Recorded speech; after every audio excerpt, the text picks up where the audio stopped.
This has been wonderfully organized.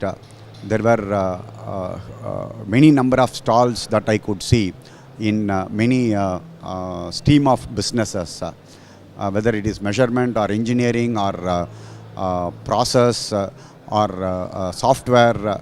So all the things I could see in the exhibition. And the other thing which I was also talking to the organizers here is the footfall is very good, and once the capex and the process improves or the equipments that improves in any country, the country grows very fast. So the capex, I could see many visitors here, which is the necessity for any country to grow. And at the same time, the equipment industry also grows very well. So this both will complement the country's growth. So I expect this exhibition brings a lot of